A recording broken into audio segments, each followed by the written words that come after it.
Fala, meus queridos. Sextou. Ótima sexta para todo mundo. Vitão hoje não vai conseguir estar com a gente, não estará entre nós. Só para confirmar, vocês estão me ouvindo? Se alguém puder soltar um sinal de luz aí, só porque agora há pouco parece que deu algum problema de conexão para mim. Se alguém puder colocar um emoji, boa. Valeu, Paty, Raíssa, brigadão. Então, o Vitão não vai conseguir estar entre nós hoje, ele tá viajando. Então, mais do que nunca, guys, quem puder subir, para não ficar aquele ping-pong, só eu fazendo pergunta pro Carlos, enfim, vocês poderem participar, compartilhar também aí pensamentos. O Gus, como sempre, salvando, já tá subindo. Invite aí também, bro, pra subir. Café número 202. Guys, semana foi bem especial, chegamos no número 200. Na verdade, não sei se todo mundo aqui sabe, talvez, deixa eu dar uma olhada aqui, talvez só a Rafa saiba, o Gus também, porque ele tá desde o início com a gente. Mas lá atrás a gente tinha outro formato de café, que era o cappuccino e o mocatino também. Tinha o café, cappuccino, mocatino. Só que aí começou a complicar, era muita confusão, a gente tava zerando ali as contagens quando era cappuccino, mocatino, e a gente em algum momento falou, vamos fazer só café. Só que contando cappuccino e mocatino, já deve ter feito aí uns 200 e... enfim, uns 220, 230 episódios. Uma curiosidade pra quem não sabe. Mas bora lá, quem puder também retweetar, guys. O Space está pinado ali em cima, vai ajudar bastante. Vamos dar um alô primeiro no Gus, antes de eu dar um bom dia aí pro Carlos também. Fala, Gus, como é que está, meu querido? Bom dia, Rod, Carlos. Rod, eu queria só fazer um adendo no que você acabou de falar. É o seguinte, o único café que é bom mesmo é o café com NFT. Se é mocatino ou frappuccino, é tudo ruim, velho. Nem um frapezinho? Ah, o negócio chá Frappé da é, Starbucks? chá é top. Chat latte, galera. Já deixa a indicação aí de compra. Cara, eu nunca consegui tomar chá na minha vida, pra ser sincero, velho. Se eu tomei chá 2 vezes na minha vida, foi muito. Não É consigo. top demais. Tô até tomando um aqui. Chá verde. Boa. Fala, Carlos, como é que você tá, irmão? Jam? Opa, fala pessoal, e aí, beleza? Tudo tranquilo?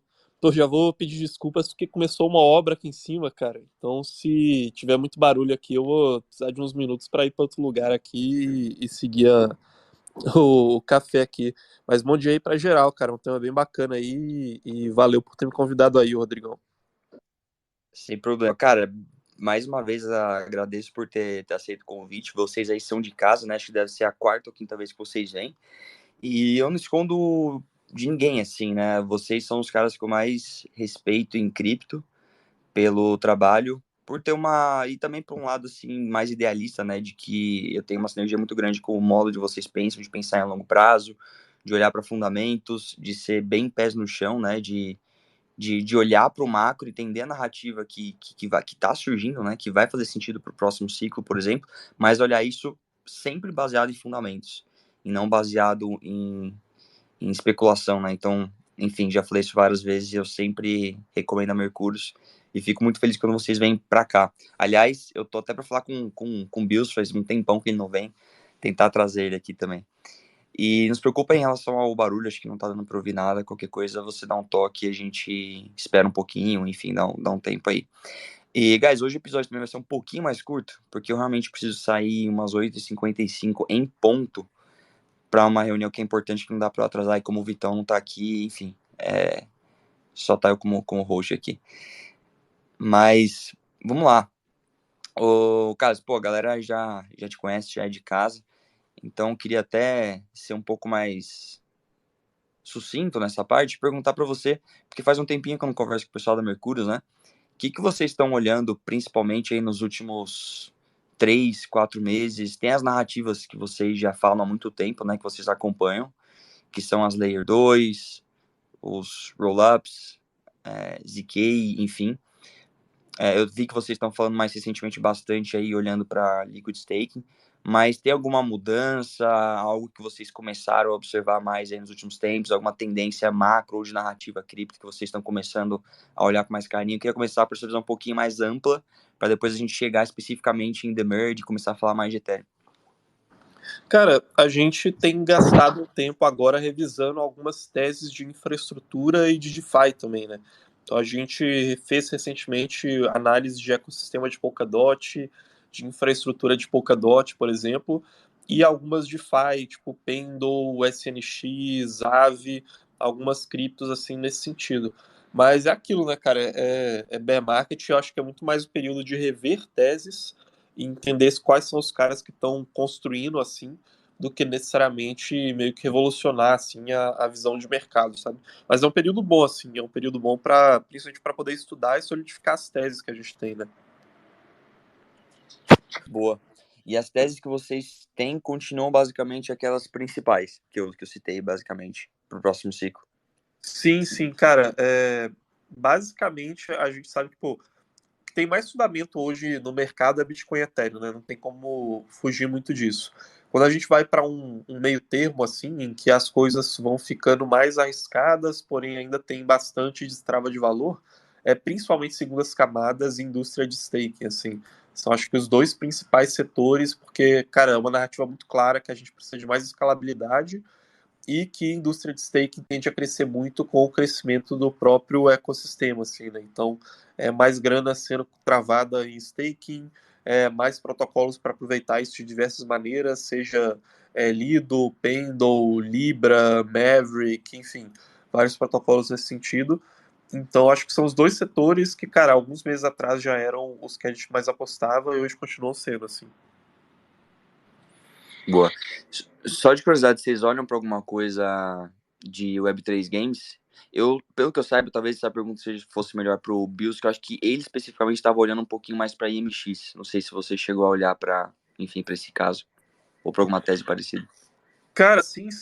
Inclusive, eu acho que deve sair esse final de semana um vídeo do Bills lá no nosso canal dele falando sobre games. Boa, Cara, boa. IMX é um case interessante, assim, tem, obviamente, seus problemas também, como várias outras criptos, mas tem se destacado. A gente tem olhado bastante em termos de games para esses caras que criam infraestrutura ou plataforma para games, né? Então, caras como Magic, Gala Games e Mutable X talvez sejam os caras que mais se destacam assim. E Mutable X, recentemente, com a parceria com a Polygon também, pode ter alguns destaques, porque os caras recebem mais liquidez e têm criado bons projetos também lá dentro. Eu olharia talvez para Mutable X e Magic, assim, principalmente Magic, que está no ecossistema da Arbitrum, também conseguiu fazer alguns projetos interessantes lá. Eu pessoalmente tô para olhar com um pouco mais de carinho, dar uma estudada em Magic, que pra quem não sabe é da Treasure DAO, né? Se eu não me engano, caso eu não esteja enganado, enfim. Mas que é árbitro, então assim, ainda tem muita Não, é liquidez. isso mesmo. É isso mesmo, né? E é um projeto bem legal, já entrei no Discord dos caras, estão fazendo vários jogos bem interessantes. Tem algumas pessoas que eu tô acompanhando aqui no Twitter que estão analisando lá e sempre dando feedback positivo, mas eu pessoalmente nunca parei para olhar. Eu ainda tô para fazer esse exercício aí, mas como é árbitro, um Layer 2 consideravelmente nova, né? Ainda tem muito espaço de crescimento, liquidez para entrar, dependendo, pode ser duas narrativas que se juntam, né, de liquidez de uma Layer 2 com um projeto potencialmente bom, né, de Web3 Games. Mas boa, isso aí foi mais de curiosidade para saber se vocês tinham algo monitorado aí de Web3 Games. Gus, tem alguma pergunta? Senão eu vou começando a entrar um pouquinho mais em Ethereum, Layer 1 e o aniversário de um ano aí do The Merge. Não, por enquanto eu sem perguntas. Grande Rod, vambora. Boa.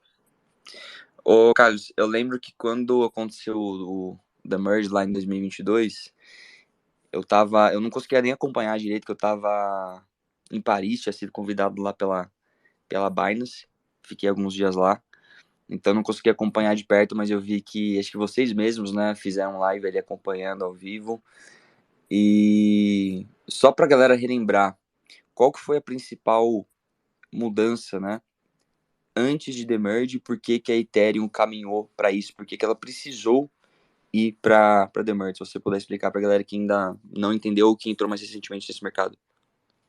Não, beleza, mas, pô, problema bom esse, hein? Queria eu ter esse problema na minha vida. Pô, não consegui acompanhar a live porque eu tava em Paris, mas da hora.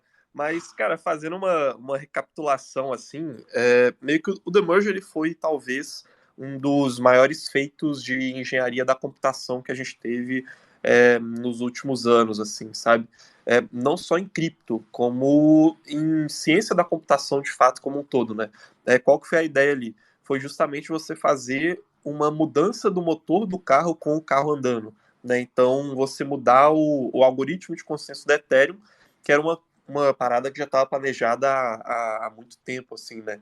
Desde quando se chamava essa mudança de Ethereum 2.0, até quando foi mudando, deixou de ser Ethereum 2.0 e se dividiu ali, né, em várias partes. E o The Merge foi isso, né, no final das contas. Foi uma mudança bem sucedida, já tinham várias redes de testes ali, né, que haviam sido feitas, e aí foi a mudança do Proof of Work para o Proof of Stake, né, como algoritmo de consenso da rede, o que também diminuiu muito a inflação da rede e fez com que a IP 1559, que é a IP que transforma parte das taxas pagas pelos usuários em uma queima, também começasse a valer de fato, né? Tanto que do The Merge para cá a gente teve na somatória uma Ethereum deflacionária, né? Em que o número de tokens em circulação diminuiu. Então, de maneira geral, é isso, assim. Em termos de ecossistema, né? A gente, evidentemente, não teve um crescimento grande de ecossistema do The Merge para cá, mas isso também porque o The Merge aconteceu em setembro de 22, então, assim, mercado cripto como um todo, né, teve uma baixa de liquidez nesse período, né, a gente está nesse ciclo de baixa, então em ecossistema, infelizmente, não deu para ver muito do que essa parte técnica propiciou, mas assim, foi um feito técnico muito interessante, né? E também a gente está vendo agora como vão funcionar esses testes de estresse em torno desse algoritmo de consenso, né? Então, surgem debates em torno da centralização ou descentralização do staking, surgem debates em torno de como o time da Ethereum deve criar atualizações para possivelmente barrar isso, ou então ser uma rede um pouco mais neutra e permitir que uma Lido Finance, por exemplo, tenha 30% do stake na Ethereum e coisas desse sentido, assim, né? Alguns desses debates lembram muito, por exemplo, que o Bitcoin era no passado, né? Aquelas polêmicas em torno da concentração em poucos pools de mineração, por exemplo. Então, assim, eu acho que é uma questão natural do mercado e ele vai se desenvolvendo aos poucos, sabe? Em questão de Ethereum, olhando para a tese de investimento, você acha que o principal ganho do Emerge foi justamente o potencial deflacionário que ela passou a ter a partir do 1559 que veio com o Emerge? Pensando em Cara, tese de investimento mesmo, tokenomics, né? em tese de investimento, é porque, assim, na prática, essa queima que existe de Ethereum, ela cria uma, uma deflação muito baixa, né, a curto prazo. E também ela Uhum, depende de uma alta atividade na rede, em termos de sim. transações. Então, assim, tanto que nas últimas semanas, aí, nos últimos meses, aliás, a Ethereum tem sido inflacionária. É assim, no agregado que ela foi deflacionária. E, por exemplo, mais Ethereum sendo colocadas em staking, cara, uma porrada de muito menos prazo, assim, digamos, para acontecer e que cria uma pressão muito maior do que essa queima, por exemplo. Eu acho que, assim, em termos de tese, isso está muito mais na validação do algoritmo em si, sabe? A gente tem uma deflação menor, mas tem todos os aspectos de segurança ao entorno do Proof of Stake, tem aspectos de menos gasto energético, tem um melhor alinhamento de interesses entre desenvolvedores, entre as pessoas que participam do consenso da rede, né, que são os validadores e os usuários. Então, assim, esse alinhamento de interesses agora ele é muito maior, coisa que a gente não vê tanto no Bitcoin, por exemplo, né? Então, assim, desenvolvedores, validadores, né, que são os mineradores e usuários, eles têm interesses muito mais divergentes no caso do Bitcoin do que no caso da Ethereum, por exemplo, né? Não que seja um alinhamento de interesses perfeito, porém isso já está muito mais alinhado, digamos assim. Então, o ecossistema ele funciona de uma forma muito mais redonda a partir do Proof of Stake do que antes dele, né? E a Ethereum ela já nasce prevendo essa mudança para o algoritmo de Proof of Stake. Então, é muito mais até uma retirada de risco da tese, né? Então, assim, antes você pensa em Ethereum, mas tem aquele ponto de interrogação ali de, olha, mas tem essa grande atualização para acontecer, será que vai acontecer algum erro técnico? Será que isso aqui é um risco, né? A partir do momento que ela acontece, você meio que tira um dos riscos que estava ali nesse campo de visão, entendeu? Ô, Carlos, eu concordo com você demais, assim, principalmente na parte dessa mudança. Pô, velho, o meu maior medo no Merge era a questão assim, pô, virou a chave. Quantos bugs críticos vamos encontrar, tá ligado? Esse era um medo que eu tinha desgraçado. Pô, e pelo menos assim, até hoje nunca ouvi falar de bug nenhum. Não sei, devem ter encontrado algum, mas nada crítico assim pra sair nos jornais, né? Isso foi uma mudança do caramba, velho. Uma outra coisa que eu fico brisando, Carlos, aí eu não sei se é uma brisa minha, vai existir. Até um tempo atrás, que eu tava acompanhando, tava queimando mais Ethereum do que emitindo Ethereum. Não sei se ainda tá assim. Mas, tipo, vai chegar algum momento que, tipo assim, estão queimando tanto Ethereum que ninguém vai encontrar no mercado? Existe um cálculo desse? Ou você já viu alguma coisa? Eu fico nessas brisas assim, mas nunca fui procurar. Não sei se você entendeu a minha pergunta. Sim, sim. Cara, então, se a gente for pegar no agregado, no último ano, a gente teve uma queima de Ethereum aí que foi de 0,2%, se eu não me engano. Agora, mais recente, né, se eu pegar ao longo dos últimos 2 meses, 1 mês e meio, como a atividade da rede ela diminuiu, então essa queima no agregado ela diminuiu, né? Porque como que funciona esse processo? Tem dois processos independentes. Um deles é a criação de novas Ethereums, que ajuda a bancar os validadores da rede. E outro processo é a queima de Ethereums, que ela acontece por meio das taxas que estão sendo pagas pelos usuários. Para queima total, né, tipo assim, para do agregado o número de Ethereums diminuir, essa queima ela tem que ser maior do que essa impressão que ela é perene. Né? Então, assim, se a atividade da rede for alta, a gente tem menos Ethereums a cada bloco. Né? Se a atividade da rede for baixa, a gente não tem menos Ethereums a cada bloco. Então, é como nesse último mês, assim, a atividade tem sido baixa, isso, né, no total ali, né, nessa soma, a gente tem tido mais Ethereums no mercado. É, a princípio, cara, essa é uma queima muito baixa para isso impactar o volume de circulação de Ethereums de fato. Né? E até porque essas Ethereums elas estão sendo pagas como taxas, né? Então elas não estão nem em circulação no mercado, né? Então assim, elas não estão impactando o volume de compra e venda de Ethereums. Porém, eu acho que é uma questão mais de longo prazo. Né? Então, assim, ajuda a trazer solidez econômica para o ativo a longo prazo. Se a gente interpretar que, pô, no longo prazo, a tendência é Ethereum ter uma atividade alta de transações. Né?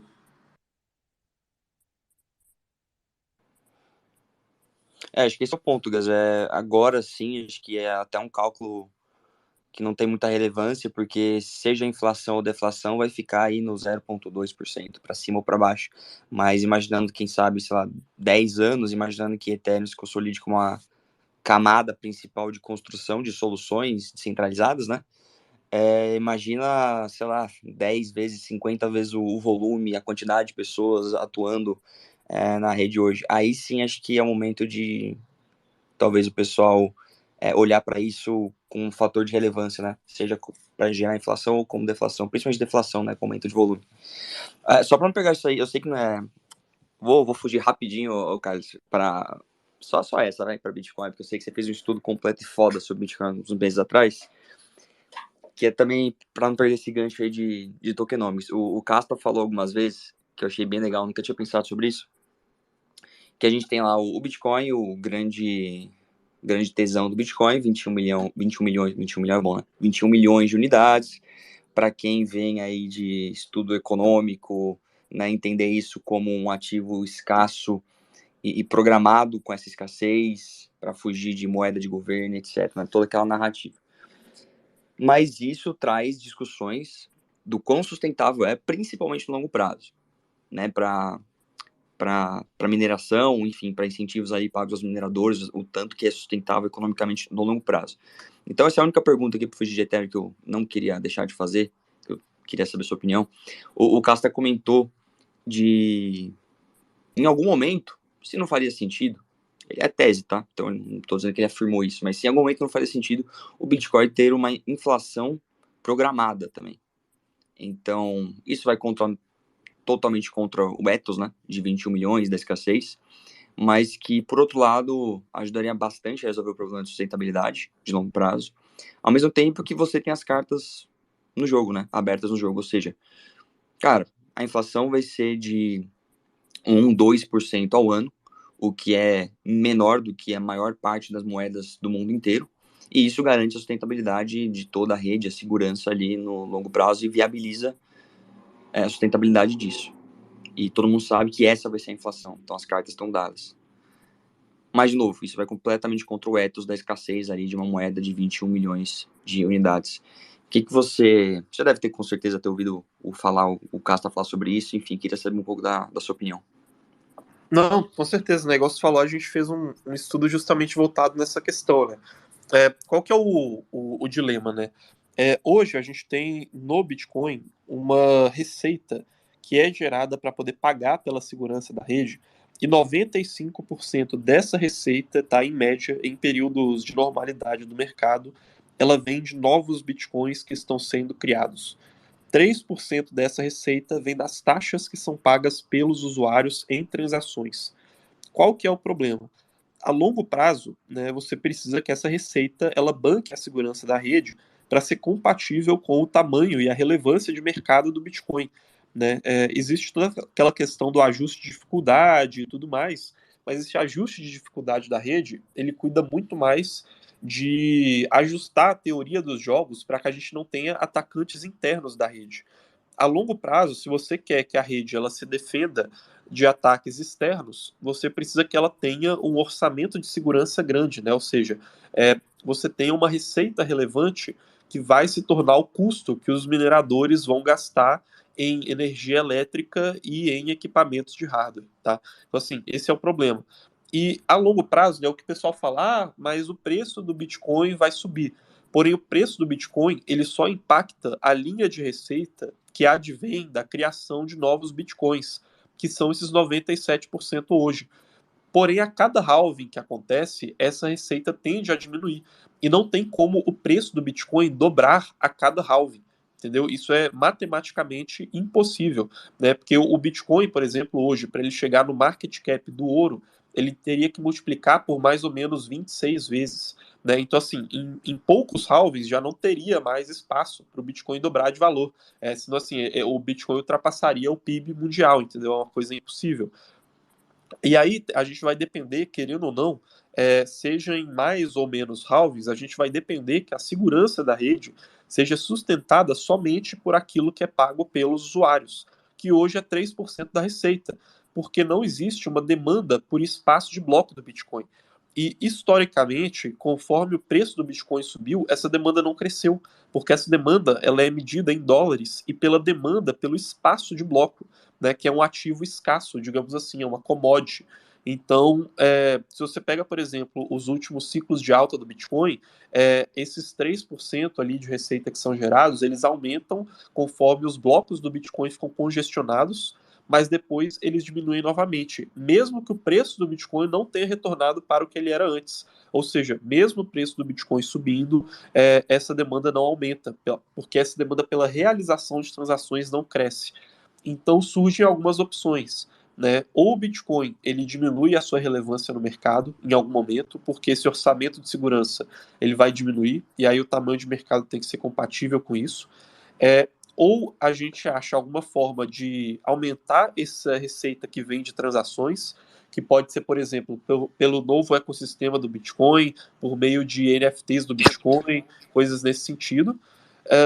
Ou então você tem que subsidiar isso de alguma forma, né? Que seja por corretoras, por empresas, por uma BlackRock, por governo se juntando e subsidiando a segurança da rede, ou então tendo que emitir mais bitcoins, né? Ou seja, ultrapassar os 21 milhões. É uma possibilidade foda, né? Porque você tem ali o ethos do Bitcoin em torno disso. assim, na minha visão, seria uma melhoria de fundamentos para o Bitcoin, porque esse é o principal risco do Bitcoin a longo prazo, então eu veria com bons olhos, mas assim, se o restante do mercado não vê com bons olhos, também não adianta, né? Então vai nesse sentido. Exato. Eu acho que é uma possibilidade, mas eu acho que ela vai ser testada depois que essas várias outras forem sendo estressadas, entendeu? Exato. Não, excelente. Eu perguntei isso aí de curiosidade porque eu também acho que seria uma solução, mas eu imagino a galera chegando e falando que o Bitcoin não tem mais 21 milhões, que agora vai ter uma inflação de 2% ao ano. O pessoal ia se Eu acho que, matar por cara, aí. é aquilo, vão ter que esperar o copo começar a transbordar. Então, assim, acho que É, talvez dentro de, sei lá, vai uns 3 halvings, por exemplo, isso começa a aparecer. Né? Porque é uma corrida, o halving corta pela metade esses 97% de orçamento de segurança, e você tem que ter o Bitcoin dobrando a cada halving para ele se manter, senão o orçamento vai diminuindo. Então, cara, em algum momento a conta não vai fechar, entendeu? Mesmo que o Bitcoin se torne, cara, o dólar, o tamanho do dólar, ainda assim, alguma hora a conta não vai fechar, a não ser que a gente tenha uma mudança no perfil do usuário que paga taxas para a rede, né? Se ocorrer essa mudança e aí o espaço de bloco voltar a ser demandado, aí a gente pode não precisar ter uma emissão de cauda longa também, né? boa. Bom, parênteses feito, que eu queria muito fazer essa pergunta aqui. Vamos voltar para Ethereum agora. Gus, quer fazer uma pergunta aí? Só que de Ethereum, se não tiver fugir muito aqui do tempo. Você tinha aberto o microfone. Não, tenho sim. Ô, Carlos, quando comecei a escutar mais sobre o Merge, foi a mesma época que eu comecei a participar de eventos criptos. Aí foi aí que eu comecei a escutar sobre MEV, né? E o que que o MEV impacta, né, no ecossistema? Qual que é o lado bom e o lado ruim dele? Boa pergunta. Vamos lá. O que é a questão do MEV, tá? Primeira coisa que eu acho que algumas pessoas elas acabam errando. O MEV, ele não é uma consequência de você ter uma rede de Proof of Stake. O MEV, ele é a consequência de você ter uma rede que possui transações complexas, tá? Como as transações de contratos inteligentes. Ô Então, Carlos, opa, desculpa, pode falar. desculpa te cortar. Só porque eu tenho certeza que muitas pessoas não vão nem fazer ideia. Você pode só dar um passinho antes e falar o que é MEV pra galera que tá aqui embaixo. E aí respondeu o Gus. Boa, vamos lá. Por favor. MEV é basicamente uma estratégia de arbitragem, tá? Então, o que acontece? Você tem alguns agentes que estão envolvidos quando você realiza uma transação em alguma dessas redes, né? Dentre esses agentes, você tem a pessoa que está enviando aquela transação e você tem o validador ali, né? Que às vezes vai trabalhar em conjunto com algum outro cara que vai montar o bloco, mas que é o cara que vai basicamente inserir aquela transação em um bloco e depois inserir esse bloco dentro da rede de blocos. Né? E aí essa transação que foi enviada pelo usuário, ela vai ser dada como aprovada ali. Só que qual que é o problema aqui? Às vezes surge uma oportunidade desse cara que está validando essas transações ganhar dinheiro em cima do cara que enviou essa transação. Por exemplo, né, que aí talvez seja o caso mais comum de MEV. Vamos supor que esse usuário ele está realizando uma arbitragem. Então ele vai pegar uma transação que, por exemplo, né, tem uma determinada cripto que está sendo negociada a um valor de $10 na Uniswap, porém na PancakeSwap essa cripto está sendo negociada ao valor de $5. Né? Surgiu essa oportunidade ali. Então o que o cara vai querer fazer? Ele vai comprar essa cripto na PancakeSwap e vai vender ela na Uniswap. Né? Então nisso aí ele vai conseguir um lucro ali de $5. Porém, o cara que está sendo validador dessa transação, pelo fato de serem transações públicas, ele consegue olhar essa transação. Né? Então aquilo ali tá aberto para todo mundo ver. Então ele fala, cara, essa oportunidade aqui é tão boa que eu vou passar na frente desse usuário e vou arbitrar na frente dele. Então, assim, o cara enviou a transação, no final das contas, ele mostrou para o mercado inteiro que existia uma oportunidade ali. E aí o validador vai praticar MEV em cima daquela transação. Ou seja, além dele ter aquela remuneração que ele já tem formando o bloco, né, tanto a remuneração de impressão quanto as taxas que são pagas pelos usuários, ele agora vai ter a remuneração de uma oportunidade que o usuário queria utilizar para si. Né, e ele vai reaproveitar, ou melhor, ele vai aproveitar na frente do usuário, né, no lugar dele, aquela oportunidade. E esse é só um exemplo, né? Que é esse exemplo de arbitragem, mas existem vários outros exemplos de como que os formadores, os validadores, né, eles conseguem incluir transações que às vezes vão diminuir o lucro dos usuários, né? Ou então o usuário ele vai ficar esperando, a transação não vai acontecer e o validador vai fazer a transação na frente dele. E aí muitas pessoas reclamam disso que acontece na rede da Ethereum. Aí, qual que é, né, fechado esse parênteses, qual que é a questão, né? Muitas pessoas acham que o fato de que a MEV acontece está relacionado com o fato de uma rede ser Proof of Staking ou Proof of Work. Só que não é bem assim, né? O Bitcoin ele só não tem essa incidência alta de MEV porque ele não é uma rede com contratos inteligentes nativos. Então, assim, existem menos oportunidades para um minerador praticar MEV, entendeu? Mas é pura e simplesmente por conta disso. Porque esse processo que eu descrevi, ele não tem nada a ver com o fato de ser Proof of Work ou Proof of Stake. Ele tem a ver com o fato de oportunidades surgirem para os validadores, né? Como que se soluciona a MEV no futuro? Provavelmente por meio de maior privacidade nas transações, né? Ou seja, você não perder a transparência na rede, você permitir que a validação aconteça sem que você permita que, né, assim, mantendo essa transparência, sem que você permita que esses dados internos da transação sejam visualizados, né? Então é assim que se solucionaria no futuro. Hoje em dia, o que está acontecendo, na verdade, é que o mercado de MEV está ficando bastante institucionalizado. Então, assim, querendo ou não, para boa parte dos usuários, a MEV não vai afetar muita coisa, né? Ela afeta muito mais para o cara que é um arbitrador em DeFi e, na prática, é o validador concorrendo com esse cara, né? Então, assim, você tem um aperto nessas margens dessas operações de arbitragem, DeFi e tudo mais, né? Muda isso, entendeu? É outro cara entrando nessa competição, só que esse cara ele também é o validador, né? Então ele está se aproveitando da posição dele. Mas é um jogo econômico de livre mercado, digamos assim. Não é um problema intrínseco da rede, né? Ela continua rodando. Tanto que, cara, de uns meses para cá diminuiu muito, né, as reclamações da comunidade com relação à MEV, porque meio que se entendeu que é parte do jogo. E essas margens de arbitragem elas foram diminuindo à medida em que MEV foi sendo incorporada como uma linha de receita comum dos validadores. Então, hoje, caras como Lido Finance, por exemplo, que são um dos maiores arbitradores aí, ou melhor, um dos maiores validadores da rede, eles já incorporam na sua própria receita a receita que vem de MEV. E isso se torna um diferencial competitivo entre os validadores, né? Então, se o cara quer ultrapassar aqueles 4% mais ou menos de receita ao ano que a Ethereum gera em staking, aonde que ele consegue competir com o concorrente dele? Sendo melhor na prática de MEV, né? Tendo um algoritmo de MEV melhor. Então, tem se tornado, né, já é há um bom tempo, um elemento competitivo relevante no cenário, entendeu? É como se fosse o booster, né? O booster Sim, sim. do trabalho, do trabalho deles. Entendi. Bom, depois dessa, dá até deixar o Carlos dar uma respirada. Ô, Gus, você quer passar a palavra de hoje? Posso passar sim, Rod. A palavra de hoje é melancia.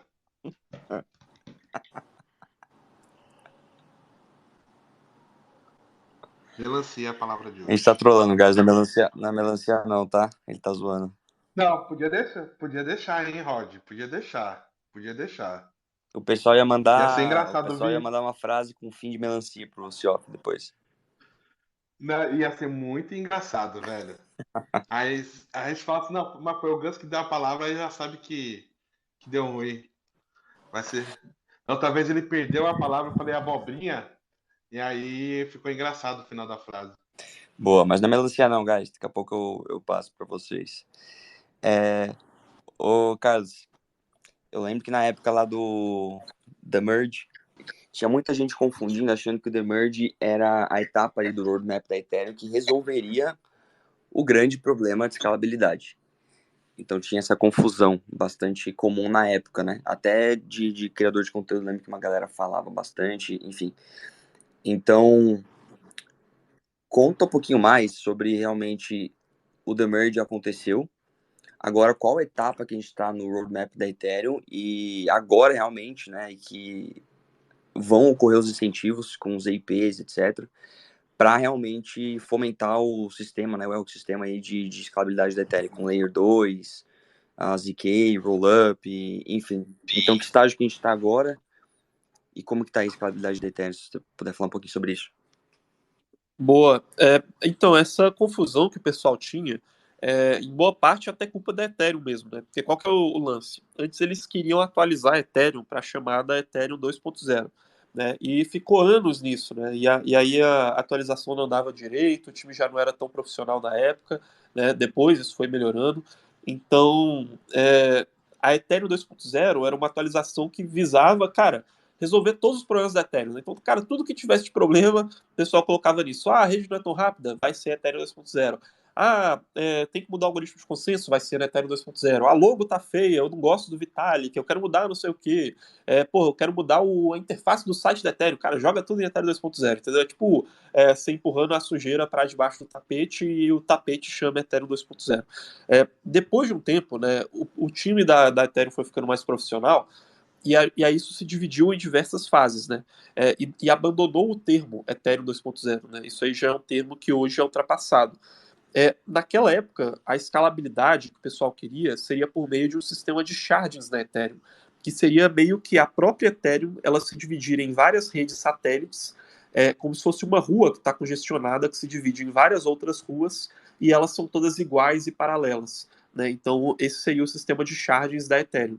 É, Depois, né, essa questão toda de Ethereum 2.0 se alterou, então falaram, olha, a gente vai fazer primeiro o demerge, e a escalabilidade, né, a questão de transações mais rápidas e mais baratas, passou a ser debatida em um roadmap que a Ethereum chamou, né, de Ethereum Rollup Centric Roadmap, ou seja, um planejamento que é centrado no desenvolvimento de rollups, que são as soluções de segunda camada da Ethereum, que já não são aqueles shards genéricos, né? Porque aqui a gente está falando de redes que são de fato diferentes entre si e diferentes da primeira camada da Ethereum. É, então, o demerge, ele por si só, a mudança de algoritmo de consenso, ela não tem nada a ver com a gente deixar transações mais rápidas ou mais baratas, né? São processos totalmente diferentes. Então, hoje, o que a gente tem de planejamento da Ethereum são duas principais atualizações, né? Que são o Proto Dunking Charging, que é a EIP 4844, que deve acontecer ou no final desse ano ou no começo do ano que vem. E é uma atualização da Ethereum que deve baratear muito os custos para soluções de segunda camada. Isso deve acontecer por meio da criação de um mercado que a gente chama de mercado de data availability dentro da rede da Ethereum, que é uma tendência que a rede tem em pedir melhor as suas diversas funções, e aí dessa forma, uma parte das taxas que as soluções de segunda camada pagavam já não competem mais a partir dessa atualização com as taxas gerais do mercado, basicamente. E depois dessa IP, que vai ser a do Proto Dunking Charge, a gente vai ter propriamente a IP do Dunking Charge, que vai avançar ainda mais esse processo de divisão dos mercados internos da Ethereum, né, dos mercados de taxas. Então, são basicamente essas duas atualizações. Esse ano, a gente teve talvez a atualização mais importante, foi a atualização que liberou os saques do staking, né, que foi basicamente um complemento do merge, né, porque antes isso aí não estava liberado. Então foi a mais importante esse ano. E aí as próximas possivelmente vão ser a IP 4844, né, o Proto Dunking Sharding, e depois o Dunking Sharding. E as duas têm muita relação com essa questão de aumentar a escalabilidade da Ethereum. E aí depois tem várias outras que vão entrar aí nesse roadmap, mas que nesse momento são mais satélites, né?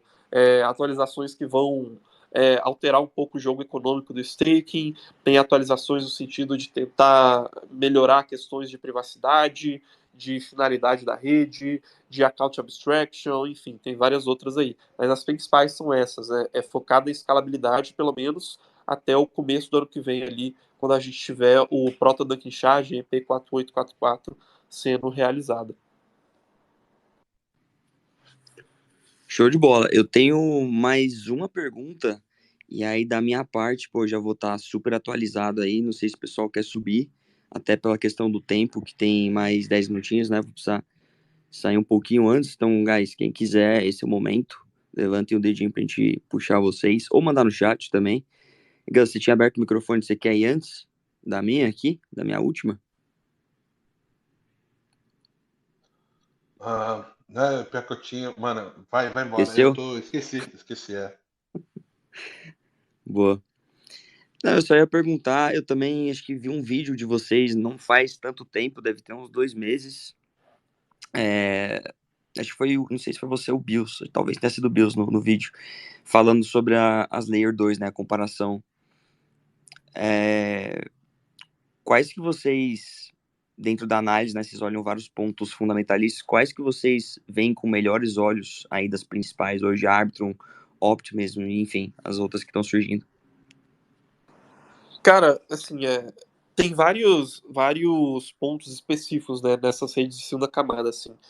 Em termos de tecnologia, hoje Arbitrum é uma das melhores, porém, assim, cara, essas tecnologias elas têm mudado muito rápido, e o mapa de arquitetura dessas redes de segunda camada tem sido um mapa muito parecido.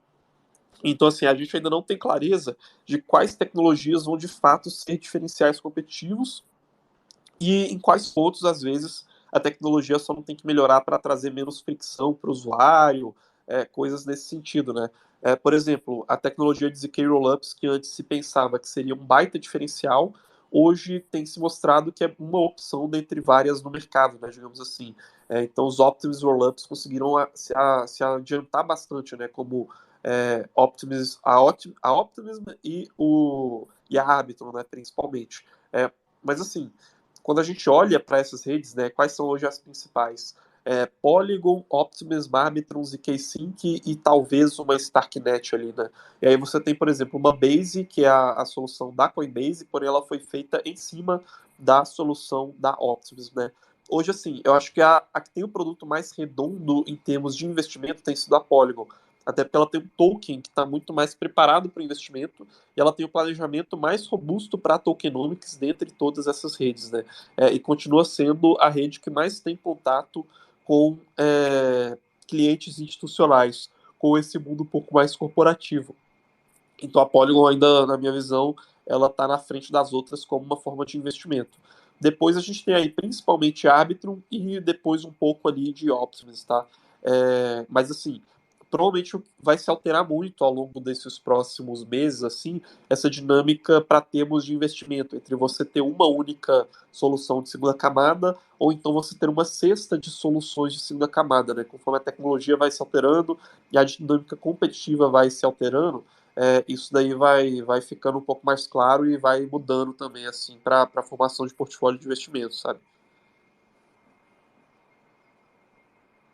Ô, cara, você acredita que a Chase também vão ficar específica para cada plano de negócio, para cada plano de negócio? O que eu quero dizer com isso, por exemplo, a Polygon, a galera só vai utilizar mais a Polygon para DeFi. Ah, a ZK vai utilizar mais para ReFi, coisa do tipo. Você acha que cada time vai ter sua especialidade no portfólio? Ou não?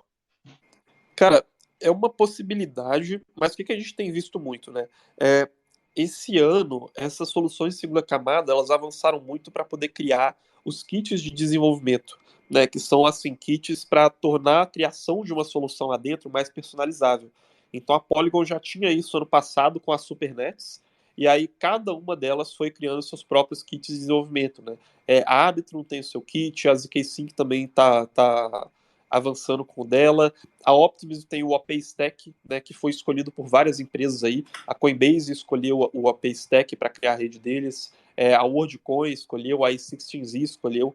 E enquanto que a Polygon ela tem, por exemplo, a Canto recentemente, né? A Canto é uma solução de primeira camada, decidiu migrar para uma de segunda camada e vai usar o kit de desenvolvimento que foi recentemente liberado pela Polygon. A Celo, que é uma solução de primeira camada que vai se transformar em uma solução de segunda camada, também talvez utilize o kit de desenvolvimento da Polygon. Então, assim, qual que é a ideia desses kits de desenvolvimento? Ele é tipo um kit de Lego, né? Então, assim, quando o desenvolvedor ele quer desenvolver a sua rede, ao invés dele ter que fazer tudo do zero, ele pega cada uma das peças ali e aí, pô, você está montando um castelo de Lego. Eu quero esse tipo de muro aqui para o meu castelo, eu quero essa porta, eu quero essa torre, e ele meio que pega as peças prontas e cria o negócio, é muito mais rápido, né? E aí cria se conectando com uma rede que já vai prover liquidez para isso, e segurança, né? Então, eu vejo que todas elas têm avançado muito nesse sentido. Eu acho que a gente pode ter essa criação de casos de uso específico, DeFi, games, mídias sociais, MEV, enfim, casos de uso específicos, porém eu acho que eles não vão se diferenciar a cada rede, tá? Nesse momento de desenvolvimento do mercado, eu acredito nisso, porque todas elas estão criando seus próprios kits de desenvolvimento, né? Talvez alguns kits sejam melhores para algumas funcionalidades, talvez, mas eu acho que ainda é muito cedo para dizer isso. Talvez, por incrível que pareça, a gente tenha alguns oligopólios surgindo se o kit de desenvolvimento for melhor em uma ou em outra, né? Porque passa também por ser melhor, ele ser mais personalizável, né, para uma determinada função. E efeito de rede também, né? Por exemplo, Polygon tem efeito de rede absurdo. Sim, ela já tem muita liquidez, né? É. Mas pelo que eu entendo, vendo você falando assim, tipo, eu fico preocupado com a segurança. Isso não vai diminuir a segurança? Porque, por exemplo, eu vou. É que nem você deu um ótimo exemplo, vai criando um castelo ali, né? E sempre nesse castelo tem o elo mais fraco ali, né? Então se você derruba esse castelo, vai tudo pra baixo, né? Cara, então, isso aí vem muito se você consegue ter uma segurança compartilhada, né? No caso da Polygon, por exemplo, qual que é a ideia deles? Eles querem aproveitar o staking de tokens POL, né, que o Matic vai virar POL, e aí esse staking de tokens POL, ele vai criar uma camada de segurança única para todas essas redes. Então você fragmenta a sua usabilidade, né, meio que você divide para conquistar, então você cria mais casos de uso por meio de redes personalizáveis, sem fragmentar a segurança. Né? Então é isso que eles estão querendo fazer, justamente tendo uma camada em comum de segurança entre todas essas redes, que é melhor do que elas fossem separadas, né? Porque se elas fossem separadas, você teria esse capital utilizado do stake dividido entre várias milhares de redezinhas, e aí seria muito mais fácil você atacar uma delas, né? Você juntando esse capital em um orçamento único, você aumenta essa segurança. A questão é ver como que isso vai se desenvolver entre cada uma dessas diversas redes, né? A Polygon ela tem um planejamento mais completo até então para que essa divisão não divida a segurança no meio desse caminho, entendeu? Excelente. Guys, a palavra de hoje, antes que eu esqueça, né, a gente fez a zoeira ali, mas a palavra de hoje é jogando. Jogando. Então vocês podem pegar a frase da semana, mandar pro Vitão, que ele vai liberar o código da gota da semana. Fechou? Lembrando que a Aí, gente tá caso Lembrando que a não, gente tá. jogando melancia, Rod. Jogando melancia. É, então. Se quiser, manda com uma melancia junto lá pro Vitão, que enfim, ele vai pegar a piada depois. Lembrando que a gente está começando a liberar alguns benefícios bem aos poucos lá, para as gotas do café. Tem o café escolhido a dedo lá pelo Vitão, do norte do Paraná, que a gente vai comprar, pagar o frete e vocês só tem que trocar pelas gotas do café ali. Então, a gente vai anunciando aí coisas novas. Carlos, pô, agradecer de novo a sua presença. Sempre bom trazer vocês da Mercúrios aqui. Enfim, já disse ali no início o quanto que eu respeito o trabalho de vocês. Quero deixar o espaço aberto. Tem algum convite especial, alguma live que você queira compartilhar que vai acontecer por agora? Algum documento, algum estudo de vocês? Não, eu que agradeço, cara. Tamo junto aí. Prazer participar aqui. Cara, hoje às 6 da tarde, né? A gente vai fazer uma live com um tier list de maiores personalidades do mercado de cripto. Então, a gente vai colocar lá Satoshi Nakamoto, Gavin Wood, Vitalik, SBF. Cara, a gente vai fazer uma tier list grandona lá de personalidades. E no YouTube da Mercúrios, lá hoje, às 6, a gente vai fazer essa competição lá. É um quadro que a gente está fazendo que chamava antes Casual Cripto, né? Hoje a gente chama de Resenha Cripto. Então lá no YouTube da Mercúrios, todos os dias às 11h30 da manhã, a gente faz uma live de cobertura de notícias, né? Que eu faço lá com atualizações, oportunidades e análises no mercado de cripto. Mas sexta-feira, às 6 horas, a gente vai lá e faz o Resenha Cripto, que é uma live mais de bate-papo, pega um tema mais descontraído, né? Então hoje às 6 horas a gente vai estar lá no YouTube fazendo essa tier list de maiores personalidades do mercado de cripto. E aí convido todo mundo que quiser aparecer lá no chat, mandar comentários, a participar lá. Ô, Carlos, eu fiquei triste, hein? O Satoshi é incomparável com qualquer um. É um santo. Então, polêmica, né? Polêmica, a gente vai ver isso lá na hora da live, vamos ver. Olha que o Vitalik vem grande nessa disputa, hein? Grande em. Não, o Enfim. SBF também. O SBF é o cara que consegue subornar todo mundo também. Então, o cara também tem peso aí. Cara, enfim, isso aí ficou para outro assunto, mas SBF era bizarro, velho. Se você bota no Google o SBF e umas fotos que você fala, como que deram tanto dinheiro na mão do cara desse, velho? Mas enfim, É isso aí, né? estranhaço. O Vitalik é o estranho, mas é aquele estranho que você fala, pô, o estranho é que o cara é literalmente gênio, né? O outro é o estranho, sabe? Enfim, parece um Goblin. Guys, tamo junto demais. Foi um prazer inenarrável. Valeu de novo, Carlos. Ótimo fim de semana para todo mundo. Se vê na segunda. E ótimo fim de semana, guys. Valeu. Falou! Beijo.